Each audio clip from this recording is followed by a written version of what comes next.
शादी और बच्चे हो जाने के बाद एक औरत को अपने सपनों से समझौता कर लेना चाहिए और अपना पूरा जीवन अपने परिवार और अपने बच्चों के प्रति अपनी जिम्मेदारियां निभाने में ही बिताना चाहिए।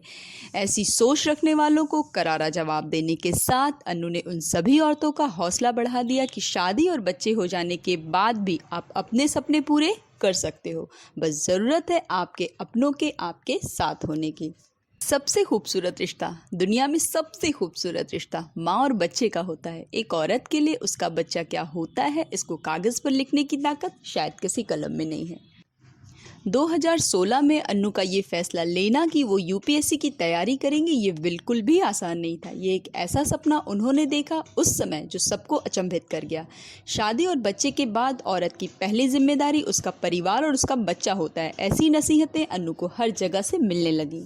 हर सफलता के पीछे संघर्ष की एक लंबी कहानी होती है। आज की मेरी ये वीडियो आईएएस अन्नू कुमारी के बारे में है। अन्नू के लिए इस तैयारी में सबसे बड़ा चैलेंज ये था कि उनको अपने 2.5 साल के बेटे से दूर रहकर पढ़ाई करनी पड़ी, क्योंकि उनके पास केवल 2 साल बचे थे। 2016 और 2017। 2016 के प्रीलिम्स के पहले अटेम्प्ट में वो मात्र 1 नंबर से चूक गई। अब उनके पास केवल 1 साल ही बचा था, जिसमें जान लगा दो या जाने दो वाली सिचुएशन थी उनके सामने। उन्हें वो परीक्षा हर हाल में पास करनी थी। अनु बताती हैं कि अनु का कभी कोई सॉलिड एजुकेशनल बैकग्राउंड नहीं रहा। उनकी मां 8वीं पास थी और पिता एक हॉस्पिटल में एचआर के पद पर कार्यरत थे। 4 भाई बहनों में अनु सबसे बड़ी थी। उनके पिताजी ने देखा कि अनु पढ़ाई में बहुत अच्छी हैं, तो बेटे को बड़े स्कूल से निकालकर साधारण स्कूल में एडमिशन करा दिया और अनु को उन्होंने अच्छी से अच्छी शिक्षा देने की कोशिश की। अनु बताती हैं कि जब वो 11th में थी तो फीस काफ़ी बढ़ गई थी, जिसको दे पाने में अनु के पिताजी को बहुत प्रॉब्लम हो रही थी। फिर उनके ताऊजी ने प्रिंसिपल से मिलकर उनकी पूरी फीस माफ़ करवाई। पढ़ाई में अच्छी होने की वजह से प्रिंसिपल ने भी उन्हें काफ़ी सपोर्ट किया। बेटे को बड़े स्कूल से निकाल कर बेटी को आगे आने का मौका देकर उनके पिताजी ने समाज में भी एक बड़ा उदाहरण पेश किया। जिस समाज में बेटी को पीछे कर बेटे को ही आगे बढ़ने का मौका दिया जाता है, ऐसे समाज के लिए ये बहुत बड़ी सीख है और अनु ने भी अपने पिता के फैसले को गलत नहीं साबित होने दिया। अनु अपने बचपन की बातें शेयर करते हुए बताती हैं कि आईएएस बनने का सपना उन्होंने बचपन में ही देखा था, पर उस समय ये फीलिंग उतनी स्ट्रांग नहीं थी और फाइनेंशियल प्रॉब्लम की वजह से कोचिंग कर पाना भी पॉसिबल नहीं था। किसी तरह एमबीए करने के बाद उन्होंने एक अच्छी सी नौकरी ज्वाइन कर ली और सबसे पहले उन्होंने अपने आप को फाइनेंशियली स्ट्रांग बनाया, पर ये जॉब उन्हें वो सेटिस्फैक्शन नहीं दे पा रही थी जिसकी उन्हें तलाश थी। उनके छोटे भाई ने उन्हें नौकरी छोड़कर फिर से तैयारी करने के लिए कहा, पर ये इतना आसान नहीं था, क्योंकि उस समय वो लगभग 20 लाख के पैकेज पर काम कर रही थी। उनके लिए किसी भी तरह से आसान नहीं होने वाला था इतना बड़ा फैसला लेना। एक निम्न मध्यम वर्गीय परिवार के लिए 20 लाख सालाना पैकेज बहुत बड़ा अमाउंट होता है।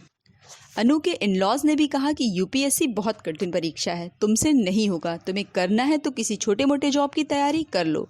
पर अनु भी कहाँ हार मानने वाली थी। उनके हस्बैंड ने इतनी अच्छी नौकरी को छोड़ने को लेकर उन्हें सपोर्ट तो किया, बट एज अ फादर उन्हें भी नहीं समझ में आ रहा था कि 2.5 साल का बच्चा बिना माँ बाप के कैसे रहेगा, क्योंकि अनु ने अपने बच्चे से दूर रहकर मासी के यहाँ गाँव में रहकर पढ़ाई की और इस दौरान वो अपने बच्चे से 1 या 2 बार ही मिली। इस दौरान उनके बच्चे को उनकी माँ ने बहुत ही अच्छे से संभाला, जिससे अनु को काफ़ी मेंटल सपोर्ट मिल गया।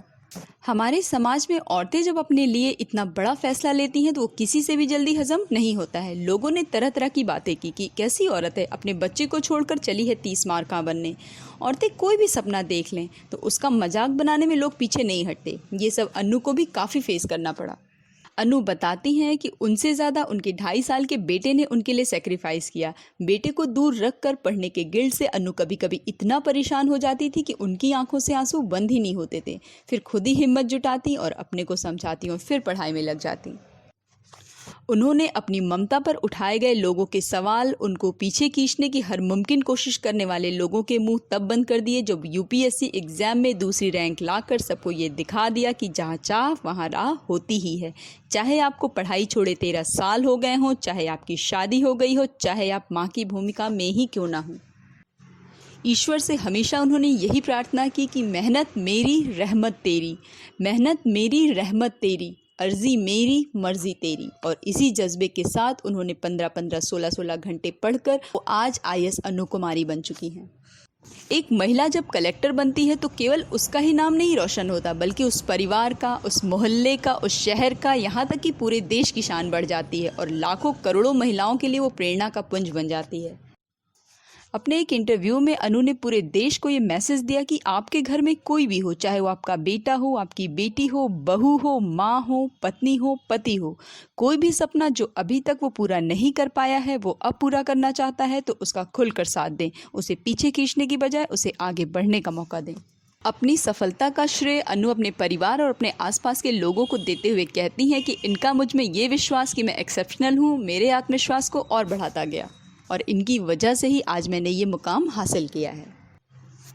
दोस्तों, जब भी हम किसी टॉपर्स को देखते हैं तो उसे अप्रिशिएट करते हैं, उसे एडमायर करते हैं। साथ ही हमारी ये कोशिश रहती है कि हम इनसे ऐसा क्या सीख लें, क्या जान लें जो हमारी मेहनत को सार्थक बना सके और हम भी जीवन में उन सपनों को जी सकें जो हमने देखे हैं। आशा करती हूँ आज की मेरी ये कहानी आपके भी सपनों को सच कर देगी। पर याद रहे कि सफलता एक ही सेक्रीफाइस मांगती है, वो है उस काम में अपनी जान लगा देने की। वीडियो आपको अच्छी लगी हो तो प्लीज़ इसे लाइक करें, शेयर करें, कमेंट करना बिल्कुल भी ना भूलें। मिलते हैं फिर एक अच्छी सोच के साथ मेरी अगली वीडियो में। Till then bye bye, take care and thanks for watching.